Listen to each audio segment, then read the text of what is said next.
Welcome back, it's Jerry again with the Happy Hoodie on episode 8 of our 10-part series with regards to my 2022 Volvo T8 S60 R Design Black Edition. Now only 450 examples of the Black Edition were even made in the United States, and unfortunately I believe they're only made for the United States only.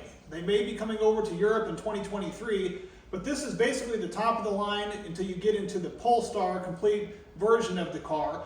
This one can be Polestar tuned, but I've got to say why, because it has 455 horsepower that will rocket this car from 0 to 60 in between 4.3 and 4.5 seconds, and you can get that Polestar optimization tuning added to it to lower that down even further, but this thing is an absolute rocket.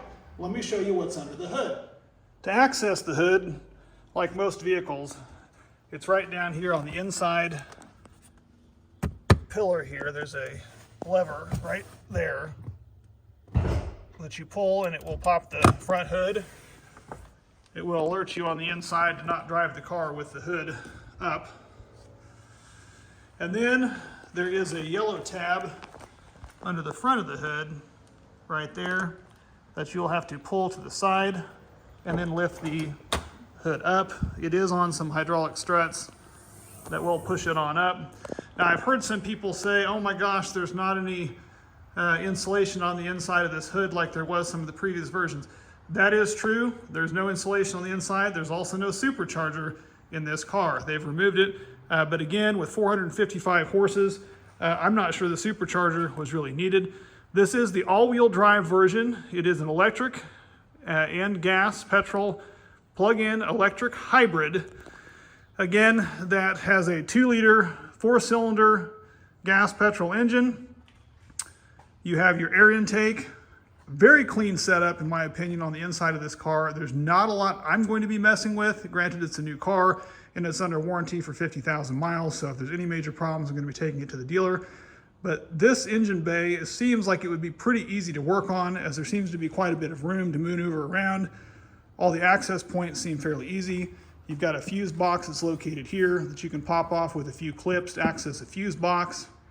You've got your wiper fluid, easily accessible there. And I like the fact that this is put away from everything else so that if you spill a little bit, you know, it's not going to be pouring all over the engine, rather than just having a tube sticking up in the middle of the engine. So I kind of like that.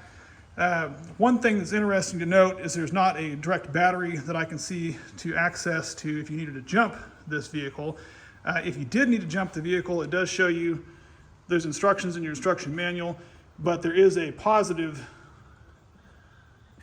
terminal underneath this piece here that you can clamp onto and then clamp onto the frame to jump your car using that positive terminal right there. So that is accessible there, but there's not an actual battery that I can see to get access to. Radiator up front, of course, your engine. I'm not an electric tech. I'm not going to get into all the specs on the electric side of it. Only to say that, again, this is a very clean engine bay, very well laid out in my opinion, and I think it looks very nice. I hope you've enjoyed looking underneath the hood of my baby. This is going to be my daily driver for the next 4 years, so I'm very excited about it, and I'm excited to bring you any future videos that I can with regards to long-term care of the engine as it gets down the line. But for right now, again, this is a sensible midlife crisis car, as I'm told, and boy, it gets up and really moves. Stick with us for future episodes, and if you haven't done so yet, go down below and like and subscribe. We really appreciate the support, and we'll see you in the next video.